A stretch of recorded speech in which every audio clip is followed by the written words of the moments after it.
Chapter 2. Fall in my ambiguity. Ouch. His hands are too cold. I can't stand the cold. What if I whisper in his ear as all these people walk past us? Tell him something to make him hot or water his eyes.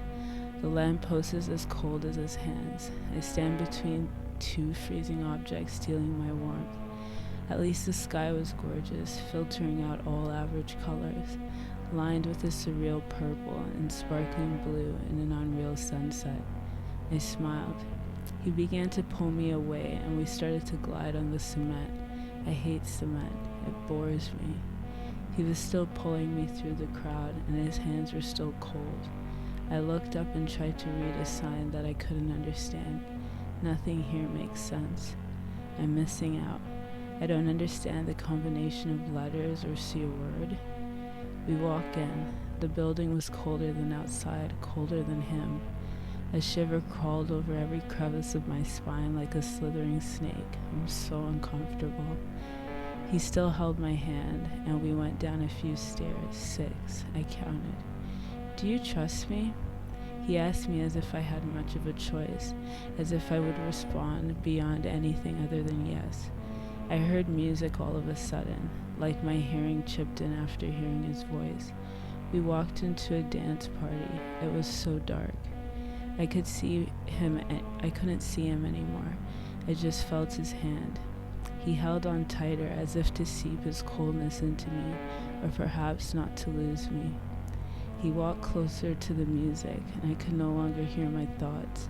People bumped into me and touched every part of my body that I was exposed. Then we stopped. I was distracted by this ambiguous place.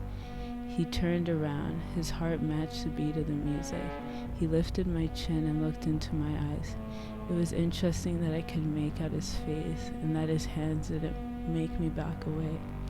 As I swam in my now audible thoughts, he kissed me. His lips were frozen, and I kissed back. He held me closer. I came closer. His heart matched the beat of the music. It was beautiful. Now, Chapter 3, Cadence of Screams.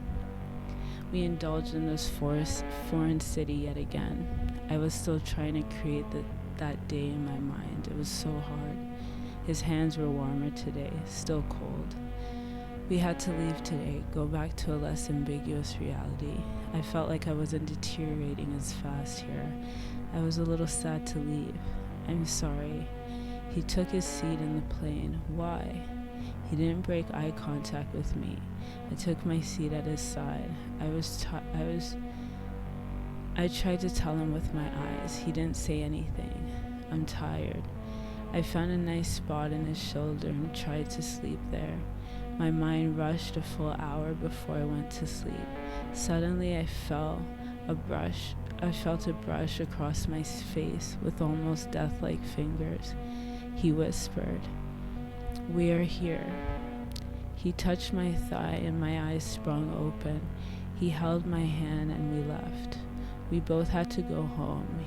He said he would call, and we parted. I got home and took a shower. I was so cold. I was shivering after and before I took my clothes off. The bathroom looked different. I took my last glance before I walked into the shower. Then I closed my eyes and allowed the controlled water to glide over every inch of me. I just stood there. Then there was a buzzing sound like the fly you just wish the spider would kill. I like spiders. The buzzing wouldn't stop. It was him. I answered. Deja vu. What? I've been in this exact moment before. Yeah, me too. I smiled. You're wet. Do you want me to call you back? Yeah, in 10. Will do. I got ready, then watched the news on mute, and he called. Don't despise their ignorance. Devour their flaw. His voice was like a cadence of screams.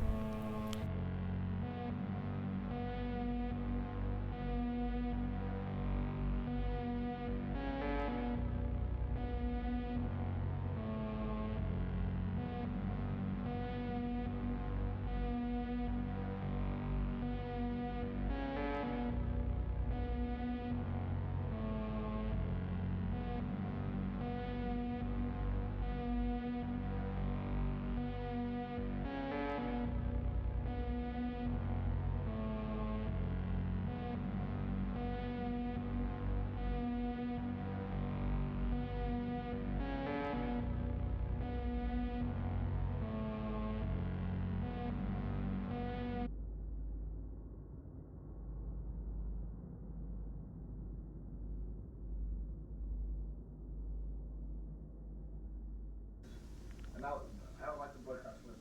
So good. Yeah, I got some time to talk about this TRT shit right now. First of all, fucking any fighter that tries to get a TRT exemption is stupid because now you're telling them you're doing it. You know what I mean? Not like, you know what I mean? You're better off.